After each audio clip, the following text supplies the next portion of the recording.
Hey, Chicago, what do you say? It's the CHGO Cubs postgame show podcast. Pain, P-I-P-A-I-N. Wow. I went P-I. What a way to start the show. That's what it was, watching it. It's straight pain. It's a whole weekend of no shows. It's You like had to get yourself brain into freeze. It's like Cubs lose again. Huh? This time to the Phillies, and the Phillies clinched their division for the first time since 2011. Of course, Kyle Schwarber hit a home run. We'll talk about that. We'll talk about 2 hits. We'll talk about Killian pitching in this game. We'll talk about where were you on this day in Cubs history a couple years ago, a big one. And we're going to tell you how you can meet and hang out with Sammy Sosa in the Chicago suburbs this weekend.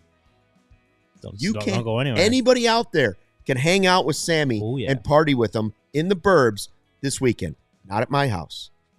So Not at my house. Stick around with us and you'll Stick find around out. and find out. All right, Killian gets called up before the game. We've been waiting to see when some of these guys get called up. Honestly, I'd heard some good things coming from the minors, right? Since he's been trying to get back. 5 2/3, 5 earned runs, 8 hits. Here's the stat that it's more the 4 walks.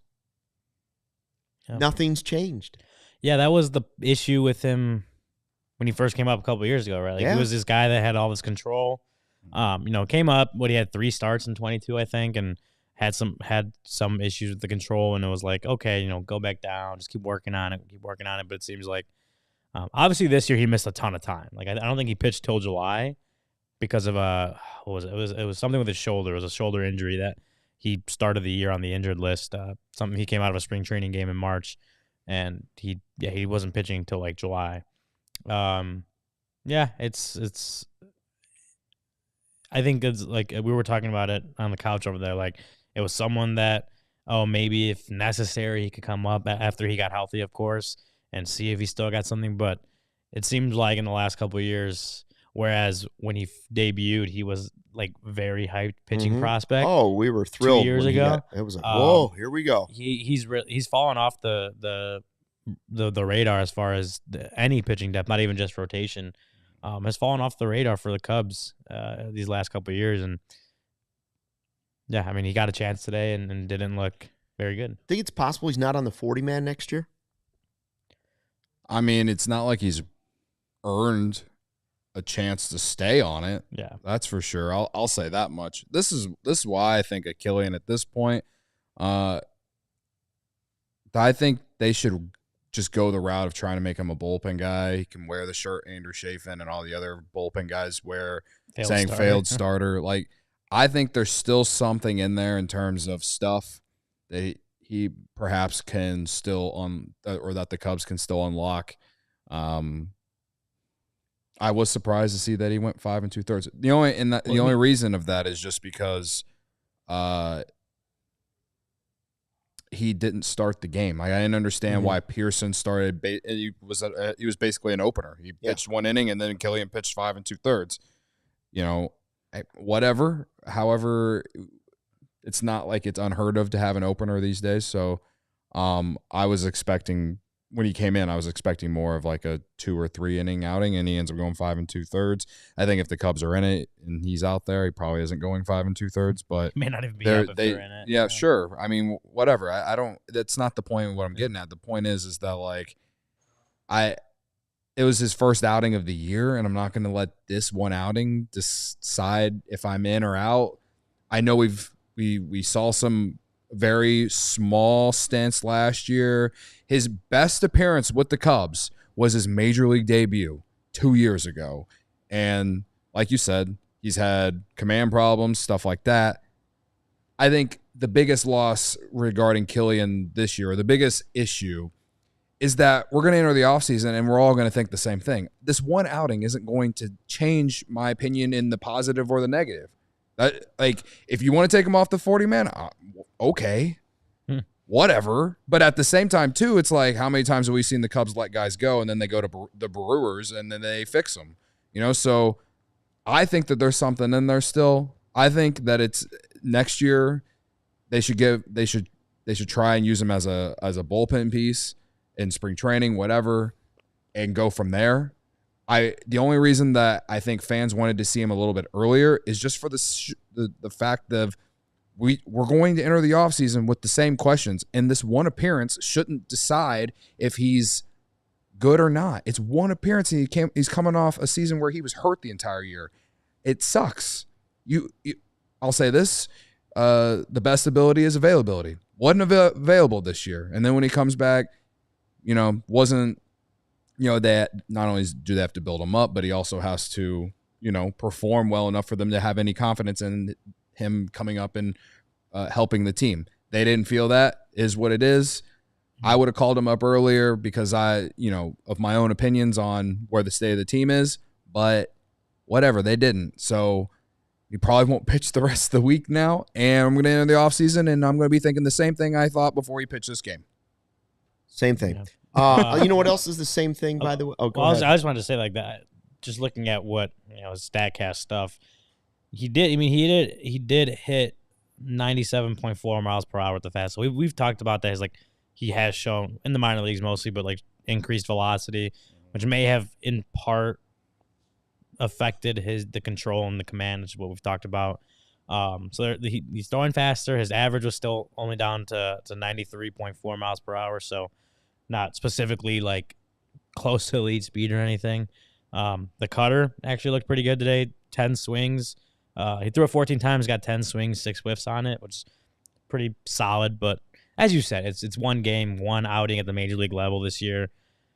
Doesn't necessarily change my opinion of him either which way, because it's about as small a sample as you can possibly get for a guy that, again, at one point was a very hype pitching prospect in the system, and at this point just isn't anymore. The main takeaway for me in this game is not Killian. It's, again, watching Kyle Schwarber hit home runs. 37 on the season.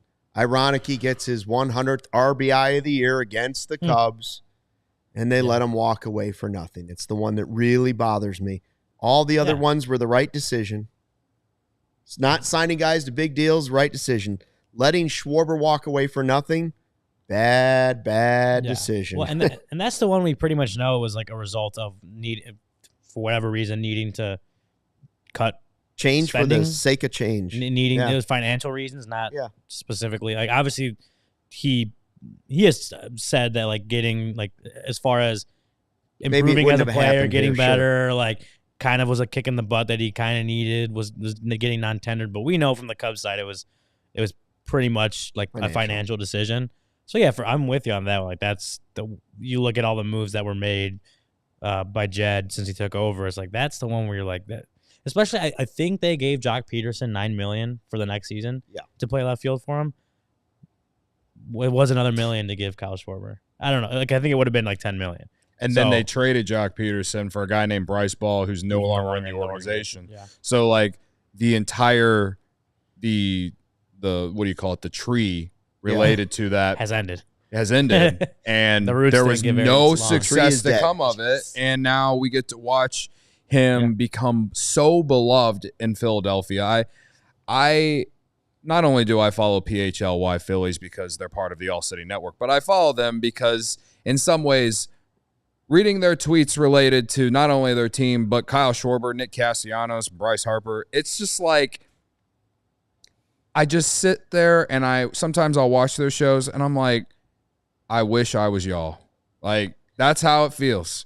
That's how it feels watching those guys have all that success with the Phillies. And it is fitting. It's fitting that the Phillies clinched the division tonight against the Cubs with the guys that are, two of the three best players on their team. I know Castellanos. Sure, I'm not necessarily upset about Castellanos being gone as much as the other two, but we've had the Schwarber conversation over and over. We've had the Harper conversation over and over. And it's just like, again, I'm sick and tired of being sick and tired, man. Like, it's painful watching Schwarber and Harper have all the success that they have in Philadelphia when one was on the Cubs and you non-tendered him, and the other one, instead of signing him, you signed Daniel Descalso. And here we are. Another season of not making the playoffs.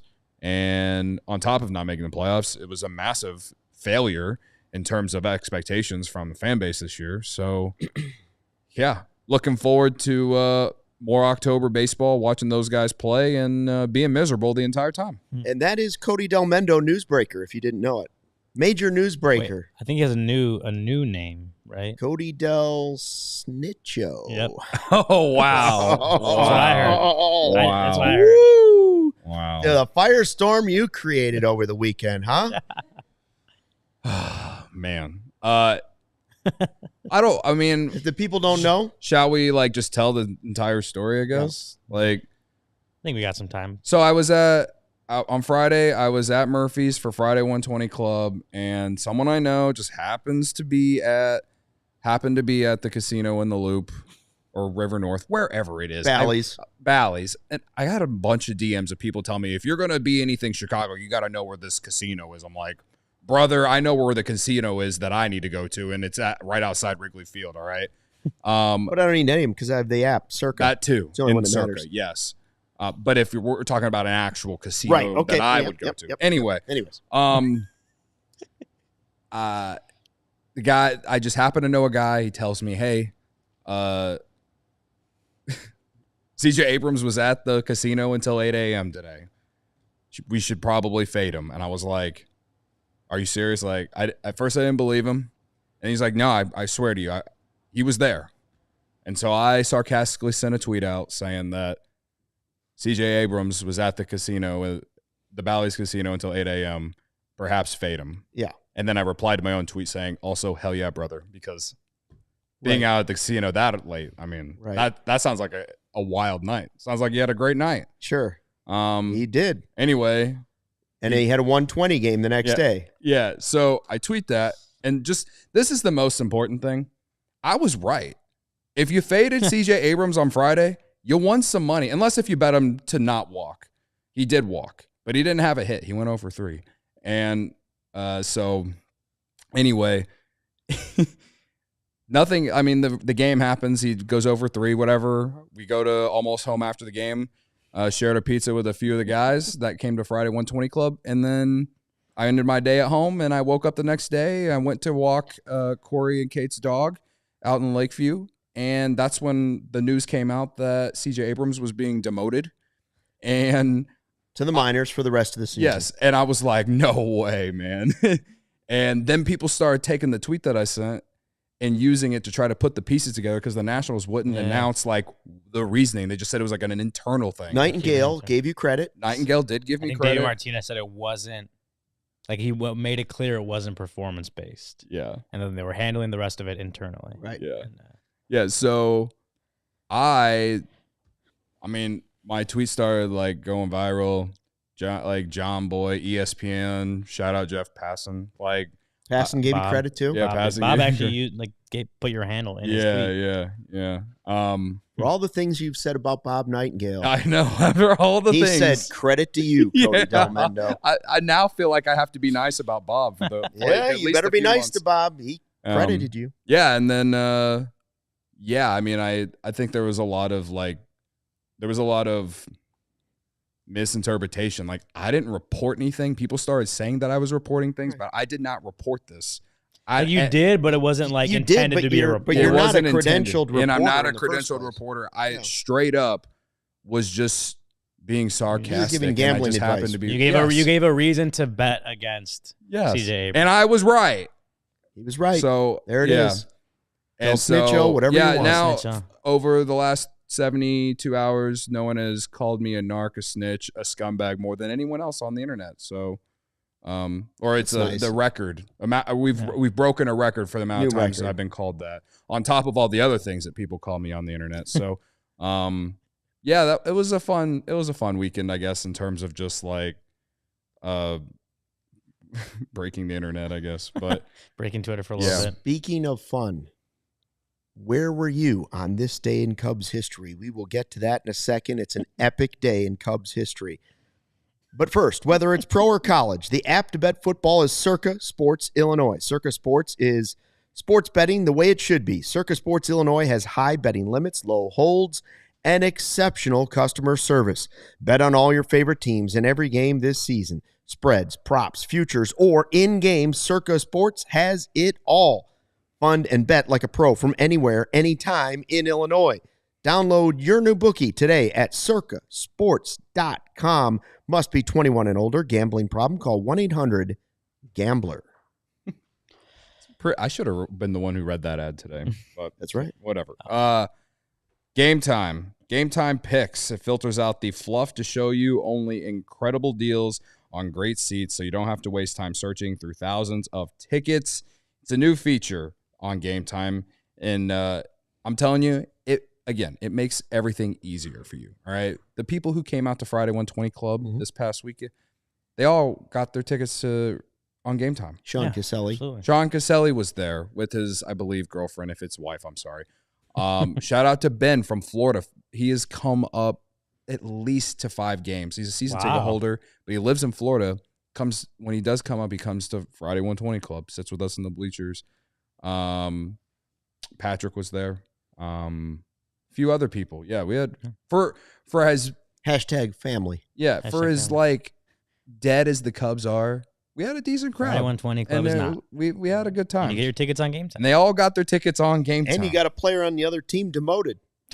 Unintentionally. But hey, Hey, I'm telling you, I will be betting on CJ Abrams a ton next year. I can't wait. Okay. And if I do it from when the Nationals come to Wrigley, I'll definitely get my tickets on Game Time and I'll bet on him after getting my tickets on Game Time.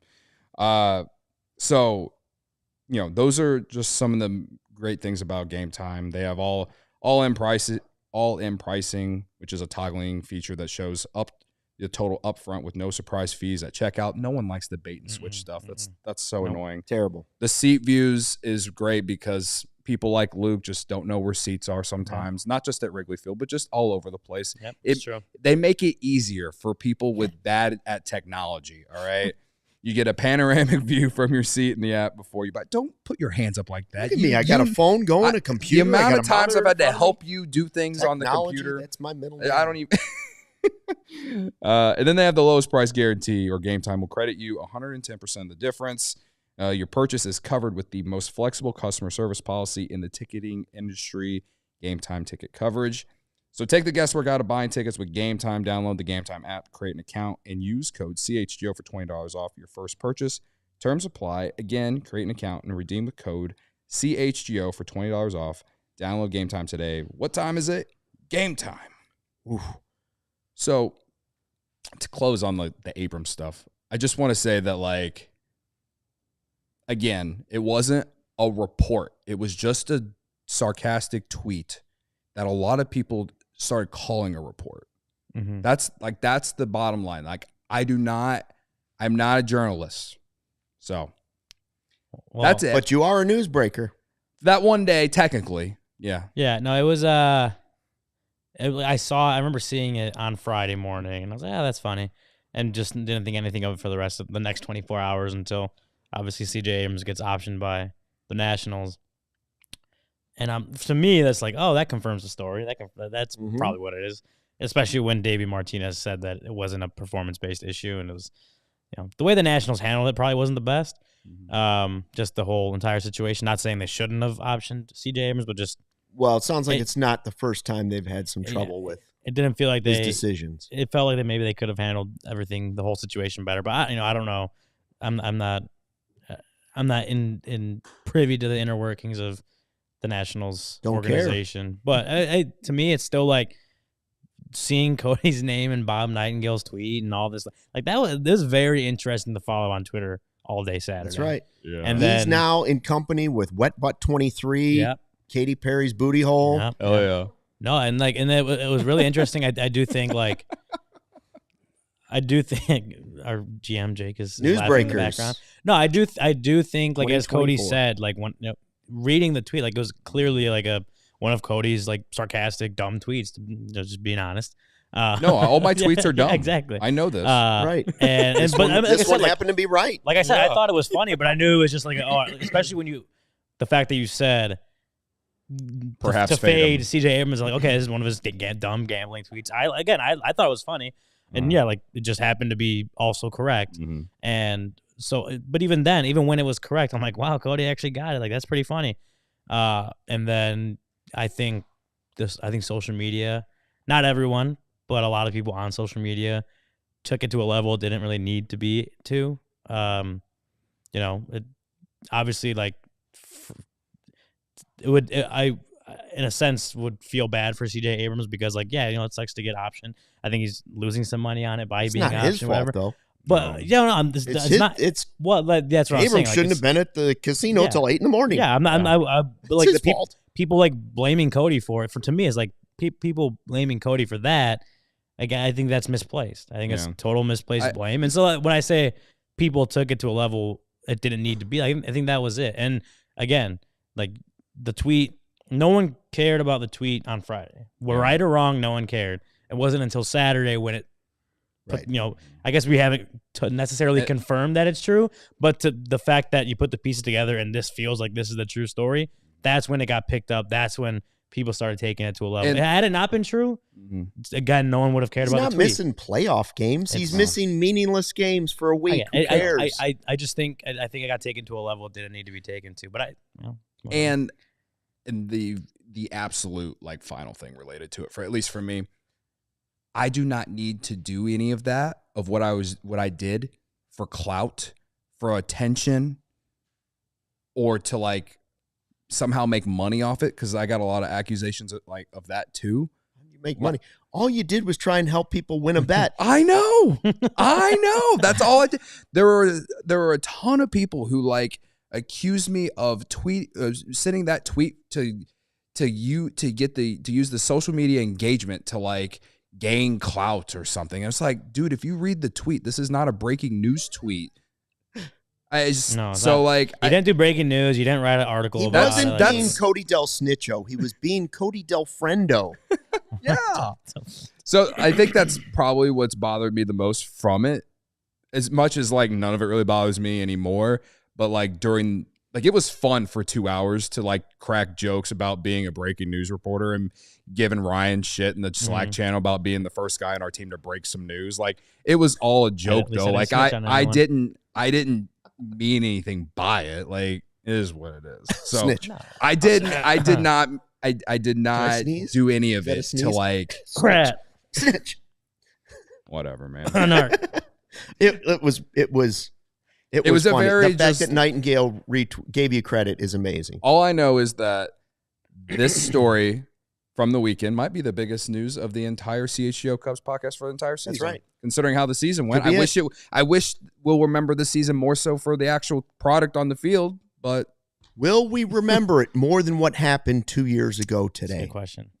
Where were you on this day in Chicago Cubs history when it was written into lore? The Esteban Quiroz game in Pittsburgh. Where were you for that infamous game where I won 3 points on who you got? What was his line? Thank you. What was his line again?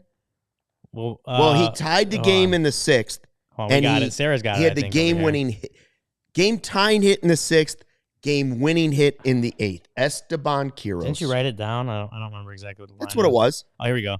2 for 4. 2 for 4. 2 RBI and a walk. Go ahead single in the 6th. Yep. Because the Pirates then tied it up later on, and then the game-winning single. He won it twice, basically. This is the game that like you'll never forget. One of the greatest Cubs get. There's the Sandberg game. There's a couple no hitters in there.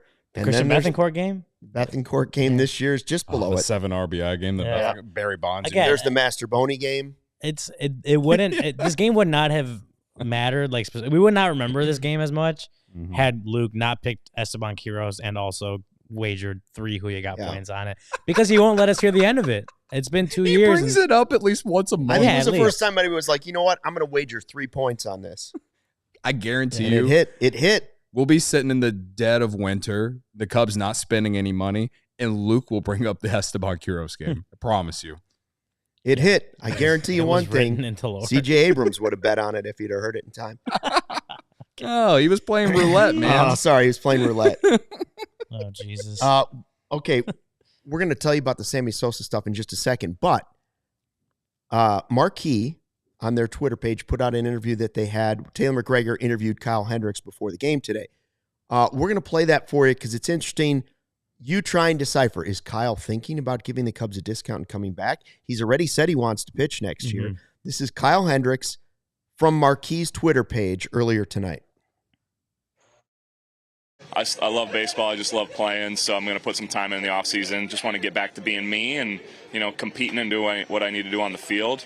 Outside of that, I'm not ready to say goodbye to Chicago for sure. So with everything up in the air, I'm just soaking in all these moments, as I normally would.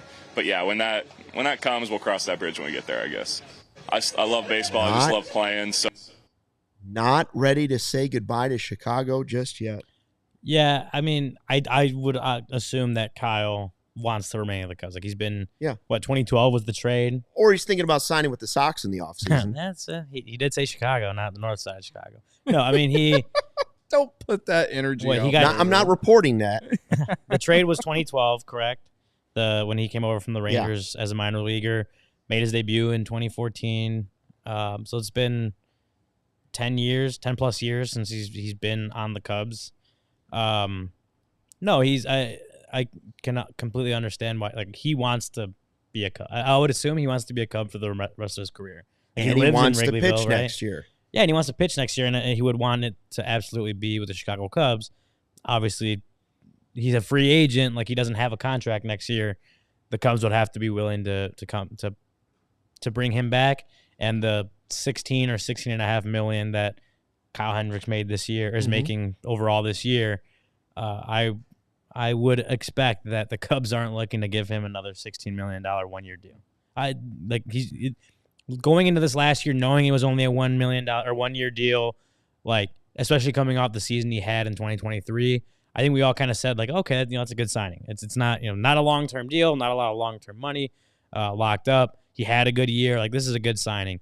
Ended up that he struggled for most of the year. I think he's had a better September for sure, and I think he's been just relatively, especially to before he got put to the bullpen. Since then, has had better numbers relative to those. But with the overall year, the age, I mean, I don't know if the Cubs necessarily want to bring him back. I don't with all the starting pitch, and I know they always say you can't have enough pitching, but they do have a lot of potential starting pitching depth. Jared wrote about it yesterday or Sunday. We published it Sunday morning on ALLCITY.com. How does he at all fit into Kyle Hendricks or into the Cubs pitching plans next year? It's a fair question to ask. Would you rather have Killian as the depth next year? Would you rather have Kyle Hendricks as the depth next year? I will say this. The Cubs not making the playoffs had nothing to do with Kyle Hendricks. I mean, you can say the April and May. He had some bad starts. He also had some starts that won them games. Not in April and May. No, I realize that, but they're not even close to making the playoffs. Sure. I would say it's not all Kyle Hendricks' fault. He does play a part in it. But if I had a top 10, Kyle Hendricks is not on that list. All right, you make a top 10. We have a week. I'll come up with a top 10 list. Come up with a top 10. Yeah, players, decisions, manager, general manager. Actually, now that I can list. I can could blame 9 people before I blame Kyle. Listen, like with this, everyone played a part in the Cubs not making the playoffs. Whether you go all the way up to the chairman, Tom Ricketts, you go to the front office with Jed Hoyer and those guys, coaching staff. Obviously, that starts with Craig Counsell, but trickles down to the rest of the coaches, and then all the players that have played on the Cubs this year. Like everyone has played a part in them not making the playoffs. I guess you could argue that maybe Shota Imanaga hasn't Shota's exceeded expectations. Have probably exceeded expectations. You could probably argue that he's not part of the problem, but what I mean is just like everyone in the organization has played a part in the Cubs team not making the playoffs this year. It's all been disappointing overall. Long story short, he was paid $16.5 million, and he didn't live up to $16.5 million. That's true. Even close. No. That's true. I think that's to me, that's why he's somewhere in that top 10, Luke. I'll put it together for tomorrow. We're going to tell you about Sammy Sosa, where you can meet and hang with him this weekend in a second. But first, throw back some Blue Moons. Some beers can say they're brewed for baseball, but only Blue Moon is brewed by baseball. Beer and baseball just go together, and no beer goes better than the one that was literally born in a ballpark. Blue Moon was created at Coors Field in Denver, Colorado. It's the natural choice all season long. Summertime shy is still here. Man, we can't shake it. It's still around, but the fall vibes are coming, and I still like Blue Moon. Nothing beats watching baseball or football like hanging out with an ice-cold Blue Moon. Blue Moon was brewed by baseball just to give you a dose of nostalgia and get you excited for a season. A beer this good only comes around once in a Blue Moon, but you can enjoy it all season long. Bring the ballpark to you with Blue Moon Belgian-style wheat ale. It's one of a kind every time. Get Blue Moon delivered by visiting get.bluemoonbeer.com/CHGO to see your delivery options. That's get.bluemoonbeer.com/CHGO. Blue Moon, made brighter, celebrate responsibly. Blue Moon Brewing Company, Golden, Colorado. Luke, I got to tell you about our friends at Sunnyside Cannabis Dispensary. Sunnyside Cannabis Dispensary is here to elevate your summer. Sunnyside is your home for judgment-free cannabis shopping. They have a crazy selection with over 100 different strains to choose from with easy online ordering and in-store pickup. Wherever you are in Illinois, Sunnyside has a location for you. They have spots as far south as Champaign and as far north as South Beloit. Stop in the store nearest you for expert guidance from their staff or select from quality lines like Cresco or FloraCal. Here for the summer is Good News Tea Time Disposable Vape, bringing classic lemonade flavor that's perfect for the golf course because we all need a little help staying loose on the green. And just in time for Lala, Free Spirit vapes and cartridges are all new from Good News with the lush mango flavor.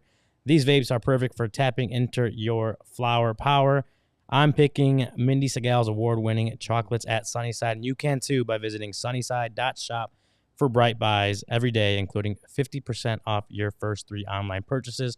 Enter promo code HICHGO at checkout to qualify.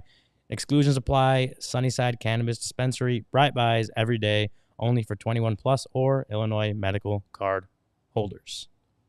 All right, this Saturday, there is going to be a bash in the burbs, and you can't miss it. Sammy Sosa is coming to the suburbs, and you can hang out at our friend's house where Sammy Sosa is going to show up. He's going to take pictures. He's going to sign autographs. He's going to probably kiss some babies, shake some hands. We recorded an interview earlier tonight with all the details. Here you go. This is all you need to know about the bash with Sammy Sosa, what it means, how you can go to it, and how you can be a part of it. So some people like to say, oh, I wish Sammy Sosa would come over to my house. Then there's Stu at Club 400, who's going to have Sammy Sosa over to his house. Stu, how did this all come together? You've had a lot of Cubs players, right? How did Sammy end up at your house, or how is he going to end up at your house? Well, it's actually a crazy long story, but let me tell you something. When I started Club 400 and we started bringing players out, the number one question I would get is, who do you really want at Club 400 for you? And the answer was always Sammy Sosa for me. Now, I grew up on the 84 Cubs, and I love Ryan Sandberg, and I love Andre Dawson. I love all those guys, but I got to meet Sammy when I was a kid, and he was very good to me. And like for 10 years, I was just watching Cubs and Sammy Sosa, and like I just fell in love with him and the way he was with the fans. And to have him to come out for my 10th anniversary party is surreal. I never thought it could happen. But honestly, I was a big part of the Randy Hunley fantasy camp, and my good friend Phil Smith basically took hitting lessons from Sammy Sosa's old hitting instructor, Julian Martinez, and that was how the connection was made. And Phil brought Julian over to my house, and he connected me with Sammy. And I think it was 2021, we had Patrick Wisdom over, and Sammy Sosa called in, and I think we had like 50,000 hits on the phone call. But he did say he was going to come out to Club 400. And as you know, it took a couple years, but we're sure happy to have him out on September 28th. And the fact that he called me up and told me he wanted to be part of the anniversary and he came out for free is simply amazing to me. So we have an opportunity to do a lot, help Cub fans out, and raise a lot of money. Stu, I think before we even get too far into it, like for the people that just don't know what Club 400 is, could you give us like a quick, you said 10 years now, like just a quick synopsis of what Club 400 is and kind of what it's become? Yeah, Club Front was an accident. It was supposed to be. I mean, I was building the best place to watch Cub games when you couldn't go to Wrigley Field, and that was the concept about it. Because like whenever I walked into Wrigley Field for 2 to 3 hours, I forgot about life outside, whatever problems I may have. So that was the concept behind the basement. I was building it for friends and family, and then it kind of just accidentally evolved into a charity. My good friend Nick Sheridan, who suffered from bacterial meningitis, came over one day, and at that point, Tom Ricketts had told me he wanted to come see the basement. So my buddy needed new prosthetics, and we had Tom come out in 2014, and without really knowing what we were doing, we raised $34,000. We had a really good time, and we helped change my friend's life for the better. And that was where where it all started. Was, hey, that was a lot of fun. Let's do it again next year. And now 10 years later, with over 50, I think we're up to like 58 Chicago Cubs, not to mention Chicago celebrities out here, with $851,000 raised, a lot of smiles and a whole lot of memories too. So it's been amazing out here at Club 400. And I don't know anybody in America who's quite doing what I'm doing, because I think not only is it people coming over to my house, but they're getting a unique experience with a player that they don't get anywhere else. That's awesome. So what I believe it was back in February or March. I know it was before the season started. He came to Chicago for the first time in a really long time I think it was for a like memorabilia signing, autograph signing type event. And he ended up doing a interview with Jared Payton, I believe, was it at your location in Chicago? Yeah, I actually came out to Lake in the Hills location. Wow. He went to Shriners Hospital, and he came here. And to be honest with you, I think he kind of used it as a leverage to, because he definitely wants to come back to Chicago. He's told me that he wants to be part of Chicago Cubs baseball, and he definitely wants to give back to the fans. You know, Sammy's changed a whole lot. I can tell you that me and him have had a lot of great talks to one another, and you really, he misses the game of baseball. He misses Chicago, but more than importantly, he really misses, the fans and that special, he had a special relationship with the fans. I could tell you he had one with me, and that's why he was my favorite player. The guy went out of his way for me 3 or 4 times when I was young and to help me out. So, like, Sammy means the world to me, and for him to come out and, basically tell the Chicago Cubs, hey, I want to come back. I want to come back, and I want to give back. Sammy is really great with the fans, and I think with the Cubs bringing him back, he would be great for the organization, and he would just be another ambassador to help promote Cubs baseball. Hey, we got a shirt in our CHGO locker. Bring Sammy home. We might send one out there to Lake in the Hills for you, so we can get Sammy wearing that bad boy. But yes, man. Well, you guys are welcome to come out, man. Yeah. So I've been to Stu's a couple times. We did beer money there. First of all, his basement, or his man cave or fan cave, whatever you want to call it, is unmatched. Nobody in the world has a fan cave like Stu has. And then he opens up his backyard with tents and music and literally people lining up through his house. I'm trying to think, was Javi Baez was waiting in one of your spare bedrooms, right? Like that's how it literally is in your house. So your neighbors have been a part of this. What's been the coolest thing about of all the events you've had? Obviously, this is the 10-year, and this will probably be the best one, but what's been just the coolest part of it?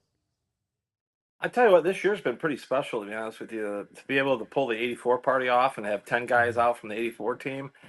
I tell you what, the giving checks away has been phenomenal. There's nothing more than helping and giving away money. But I think the community of Club 400, and that's what I talk about, is friends, bonding new people with new people. And like we have 80, 90 strong that that have become friends through Club 400, and I see them at ball games all the time and together, and just knowing that we've created so many relationships and bonds with so many people. And the one thing about it is, guys, we live in such a divisive world. I always believe that Club 400 is basically about baseball and music, and I always believe that baseball and music bring people together. You go to a baseball game, and as you sit around Cub fans, that's the only thing that matters. You go to a concert, you love that artist, you're having a great time. And that's what I love about baseball and music, and that's why I built this club, to bring people together. And I think the proudest thing that I've been able to do is bring Cub fans together, and I'm really proud of that. On top of all the money that we've helped and given away to people. I just think it's Sammy Sosa coming to your house now twice in 1 year is what you're telling us. Twice in 1 year. We haven't seen him in such a long time.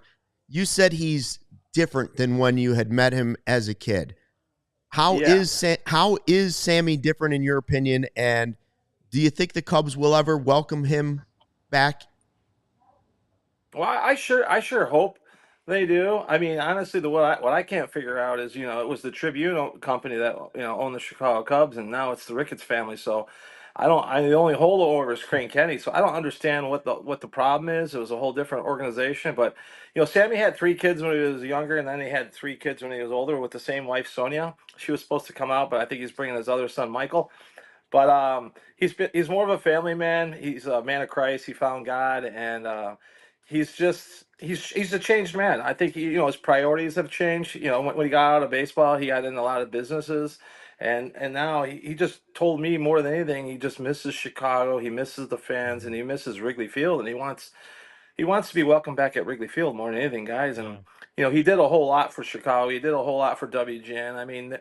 I mean, Sammy was Cubs baseball for 7, 8, 9 years, and I think the Ricketts family need to realize that whatever issues they have with Sammy, there's a whole lot of fans like myself who built Club 400 and love Cubs baseball because of Sammy Sosa. And I realize there's some people out there that don't like Sammy for whatever reasons. There's a few of them out there, but like I said, there's a lot of things going on in this world that are crazy, and I just think that by bringing him back, you're going to bring back a lot of joy to Wrigleyville, and I know that he'll be a great ambassador for Chicago Cubs moving forward. Now, there are tickets, right? You can still get tickets. Tell us about it. Yeah, we have tickets for $150 where you can actually get a picture. You get a picture with them and everything like that. Enjoy the entire party. We're gonna have free autograph giveaways too at the party, and then we have another ticket that's $350, which includes an autograph, the picture, and then we have another VIP party, which is a little bit more of a pricier ticket. We are selling tables. We just dropped the table price down to $5,000 today. That includes 10 tickets, VIP tickets.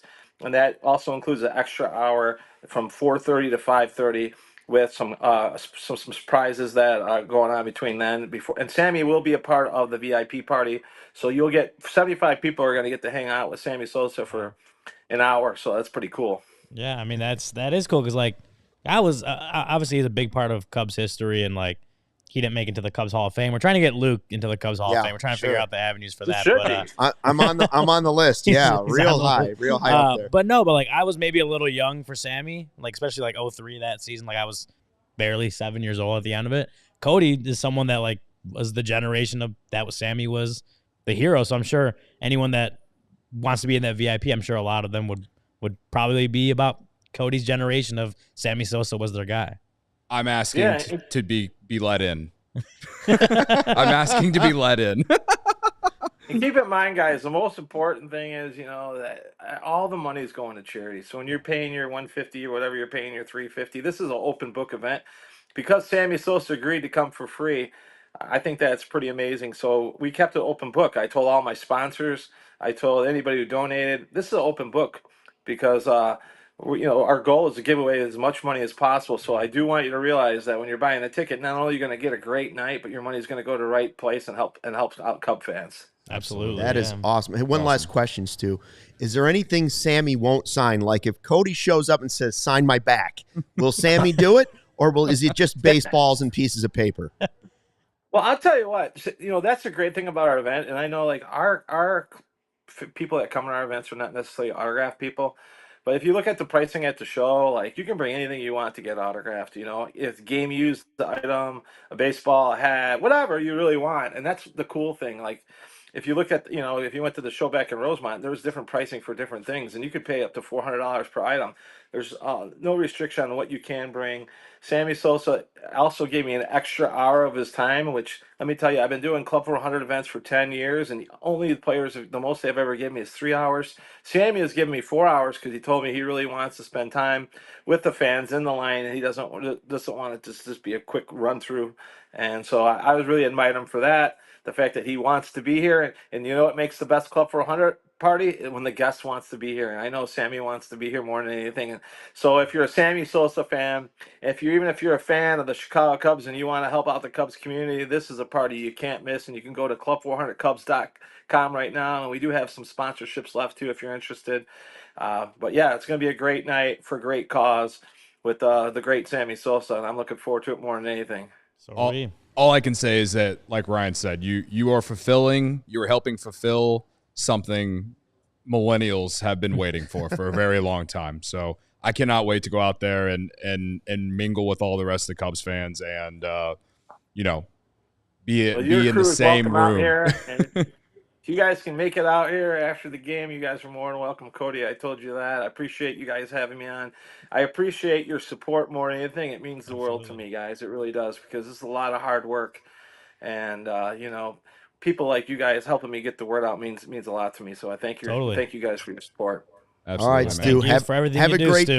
Have a great time. Enjoy it. Say hi to Sammy if we don't make it, but we're going to try. And, of course, we're going to sign off with, the Sammy Uber. kiss. Get an Uber, Luke. Get an Uber. Sammy kiss. It'll be cold, buddy. Limo.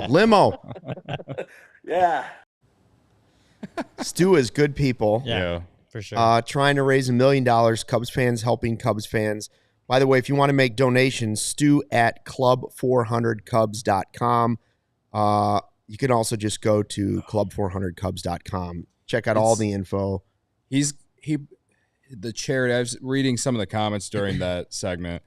The charity, the money that he's raised through this fan cave is incredible. I mean, they've had so many players out there, and this is the 10-year anniversary. I mean, this is it's a big deal. So it's this Saturday. You got a chance to go out there and meet Sammy Sosa. I know people my age would be intrigued about it, at least. So, yeah. And just so you know, his house isn't like it's a regular house. Yeah. Next to regular houses. Yeah. You get in a regular neighborhood. And all of a sudden there's cars parked up and down the street, and you're like, what's going on in there? And then there's Fergie Jenkins' van outside and Sammy Sosa's inside. Yeah. Well, if you really want to see or get a taste of what it looks like, I think you could probably go on YouTube or go on Google and just search Club 400, and he's been featured in many shows. At Comcast Sportsnet, we did one a long time ago, and there's been lots of people. I'm sure Marquis probably even done something at this point. So, anyways, good people. What do you want to talk about? Last couple minutes. You want to do? Hey, the Cubs are officially eliminated. B, Justin Steele starts tomorrow, or C, Shota was really good again. Well, I was going to say, how about D, which is what Cody tweeted from the Cubs account, that it's kind of fitting that the Cubs... Oh, no, he snitched again? Or is this something different? No, we're still waiting on the second time. But that's kind of fitting that the Cubs are the team the Phillies clinched their division against. Oh. And not just because, Kyle Schwarber's on their team, Nick Castellanos on their team, Bryce Harper, guys that all probably could have been re-signed by the Cubs but weren't. Or obviously Bryce Harper would have been a free agent signing. But the idea, and I know Michael Cerami, I think it was Cerami on Bleacher Nation earlier today, kind of talked about it, of the Cubs have kind of gone down this path, this, what is the intelligent spending? It's kind of, so they're not going all out to get free agents and big contract extensions and stuff. This is the path they've been going on the last few years since starting this rebuild. Whereas the Phillies kind of just decided to go pedal to the metal, they want to win a championship, and signing Bryce Harper, signing Trey Turner, giving Aaron Nola a big contract, Zach Wheeler a big contract, Kyle Schwarber a big contract, Nick Castellanos not. I remember when Schwarber and Castellanos, when they started putting this team together, we're like, how are they gonna fit? Their outfield defense doesn't seem very good, although the guys are getting are good hitters, and so they did that. They spent a lot of money. Has it led to a World Series championship? No, but they went to the World Series 2 years ago. They were in the NLCS last year. They're one of the best teams in baseball again this year, and again just clinched their division for the first time since 2011. It's throwing just a bunch of money at players and hoping that creates a really good team is not always the best strategy. We saw that with the Padres, right, or the Mets a couple years ago, where they put all this money into the trying to win a championship that season, and I think neither team made the playoffs that year. Maybe last year. Was that last Padres year? are going to the playoffs. Rangers won a World Series last year. Phillies could be going back. But that's after the Padres traded away Sure. Juan Soto, who was one of an expensive player for him, right? The Mets had to cut a little bit of budget as well. But my point is that the Phillies did what maybe isn't the traditional way, or maybe isn't always the smartest way to build their team by just throwing a bunch of money and getting a bunch of long-term deals. But they've also developed Bryson Stott. Well, no. But my point and Nola was a homegrown pitcher too. Yeah, my point is that they have done it in a different way than the Cubs have for the last few years. Absolutely, and they're benefiting from it. It won't always work that way, but they are benefiting from making the choices that they made because, again, they're in the playoffs. They just won the division. They're one of the best teams in baseball. Maybe they win a World Series this year, right? They're probably one of the favorites to win the World Series at this point in the year. So to me, it's just kind of like comparing where the Phillies and Cubs have the paths they've taken the last few years. It's clearly been different paths, and right now, the Phillies are the ones that have benefited the most from the path that they took, whereas the Cubs are still in a position where they're not making the playoffs. They may be a 500 team or above 500 team again, have a winning record for the second year in a row, but that feels like a major consolation prize when you're considering that they're not in the playoffs again for the fourth straight season if you include 2020, or if you don't include 2020, it's been since 2018, and that was only the wild card game.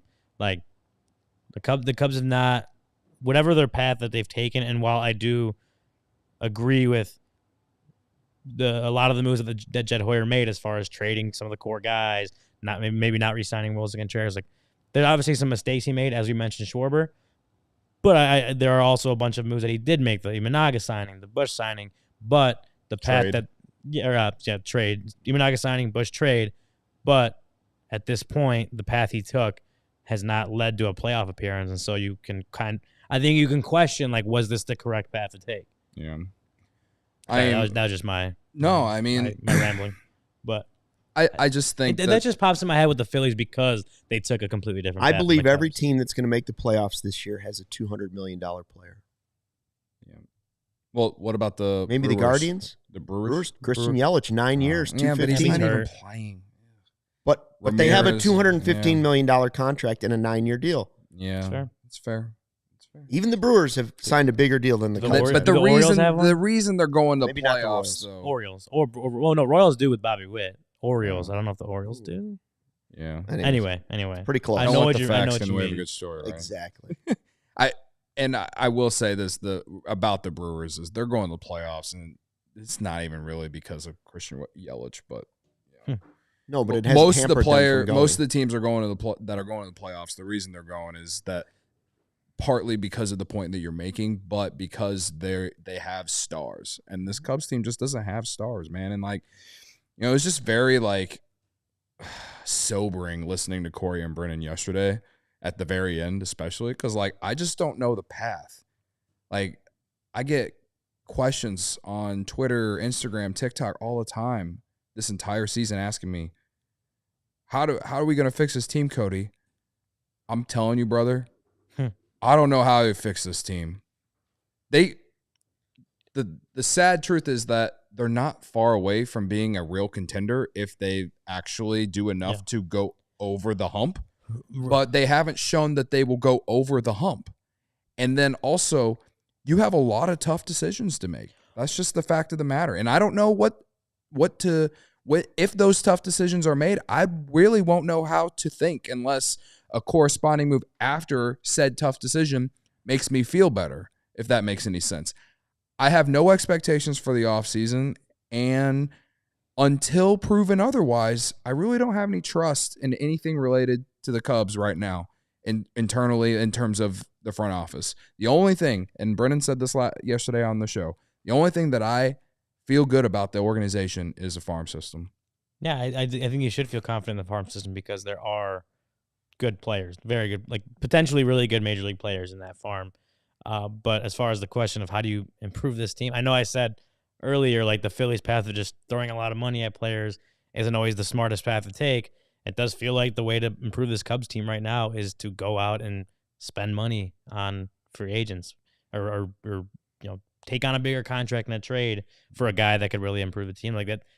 Right now, it feels like the best way to outside of relying on internal improvements, which was something they talked about before this season that didn't pan out. Feels like they do have to go out and throw some money at free agents and try to improve the ball club that way, because as you said, that there aren't a lot of avenues in which to make big additions without having to spend money. It's not really feasible right now. Not every off-season move you make is going to turn out like a diamond in the rough, like an Esteban Quiroz 2 years ago tonight. Yeah, that's fair. Diamonds in the rough. That's what they keep looking for, diamonds in the rough. How about just spending some of the diamonds?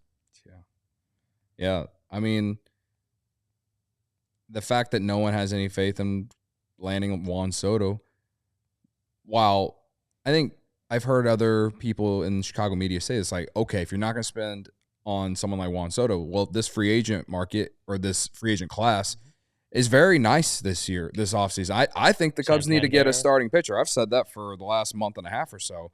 Corbin Burns, Max Fried. I don't know who. Well, and that's something that like Craig Counsell not specifically addressed, but like asked about starting pitching and asked about like basically strengths of the team. And I don't remember the exact question that he was asked, but he did kind of say like your strengths don't have limits. Basically saying like just because starting pitching was the Cubs' strength this year, that doesn't mean they can't improve that, especially when you consider the depth that kind of wasn't there this year in the starting pitching because of all the injuries they dealt with. Yeah. Justin Steele starts tomorrow. We're back for a full hour post-game show after the game tomorrow. Hope you'll join us. Thanks to everybody in the live YouTube chat that joined in tonight. A lot of the regulars were here. Barb, Becky, Carter, all of them. And yes, all the Godfather, we heard you. Yes, Barb. James Colstein. I do want them to sign Soto. I'm not the only one. All three of us want them to sign Soto. And everyone else in the chat wants them to sign Soto, Barb. And he's better than Christopher Morel. We want Soto. Okay, anyways. All right. Until did you guys do the chat at the Friday 120 Club that day? Did you guys have the signs that we want? We didn't do it. There were a couple quiet ones. No, the Yankees one when Soto was in town? No. We didn't do any chant, but it did have a sign. Oh, okay. There you go. Thanks for checking out the podcast. Appreciate all of you. And until tomorrow, thanks for watching. Fly the W. We all silly like the mayor.